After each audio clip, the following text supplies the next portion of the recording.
now shouting and chanting on the University of Florida campus as white nationalist Richard Spencer takes the stage. The whole world is watching this. They don't hear anything you're saying. Tonight, the protests, the police, and the arrests following this controversial visit. This was Spencer's first planned speech on a college campus since August. That's when he took part in a rally in Charlottesville, Virginia that ended with a young woman being killed. CBS 4's David Sutta is live for us at the University of Florida campus, which was on edge today. David? Yeah, a very intense day. As we come on the air right now, we're actually following a developing story here in Gainesville where they are searching for someone who fired a single shot about a mile or so away from here off campus. Someone driving a car firing on a crowd. No one hit from what we're told, but they are searching for that shooter as we come on the air right now. This is the protest area that was very active today, but as you see right now, everyone has left. Law enforcement is actually dispersing from the area, and all in all, from a law enforcement perspective, they're calling this a success. They did not have to fire a single gas canister out here. There was there was some people getting in each other's face, but for the most part, it was a fairly peaceful day out here.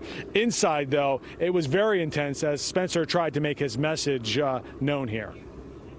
White supremacist Richard Spencer came to the University of Florida and got exactly what he asked for: freedom of speech.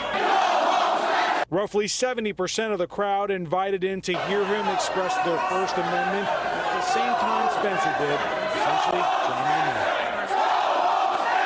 Outside the Phillips Performing Arts Center, a massive show of force held the peace. Giovanni Lucas, a UF student from Pembroke Pines, chose not to stay home. I think it's crazy that they actually let him on campus, but since he's here, he might as well stand up against what he has to say. The protesters were diverse. Why'd you come today? Because I'm a Jew. It was clear Spencer's supporters were outnumbered 100 to 1. They want to silence the message. Getting a ticket to the event wasn't an issue. There were plenty to go around. Spencer's organization picked who got in. It seemed almost random the way that they were doing it. They let some people of color in, but not many. At the moment, I support his right to speak. I'm just here to see what happens. The program started with where the protest in Charlottesville seemed to leave off. You will not replace us, and we will not go away. White people are here, and we are not going anywhere. By the time Spencer took the stage, he didn't stand a chance. The shouting was deafening, but he still had achieved what he came to do, elevating his platform on UF's dime with plenty of media attention.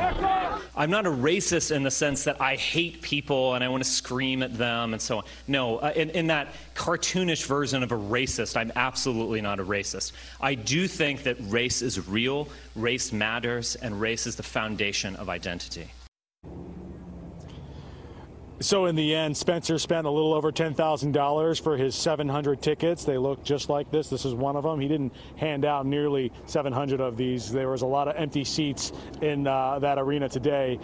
In all, though, $600,000 spent to have the law enforcement set up here to make sure that he was protected throughout this entire experience. UF students sort of on the fence of whether this was good or bad.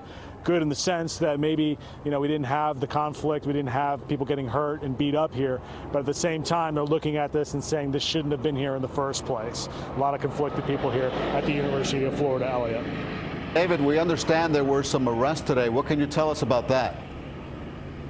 Right, so far we have seen several people that were detained, but 2 people that were arrested. One was a 34-year-old man, apparently arrested for disturbing the peace here. He was arrested without violence and taken away. The other person taken away was a security guard, a 28-year-old man out of Orlando. Apparently, a lot of the media here had hired security guards to sort of protect them throughout all of this. They didn't know what to expect. They were, we were all preparing for a Charlottesville kind of scenario, and so they had this security guard here. Well, this security guard came on campus with a knife and a loaded weapon in his waistband, and when he came through a checkpoint, they arrested him on the spot. You're not allowed to have a firearm on a public university campus, regardless of whether a protest going on. So that's what the 2 arrests we know of so far.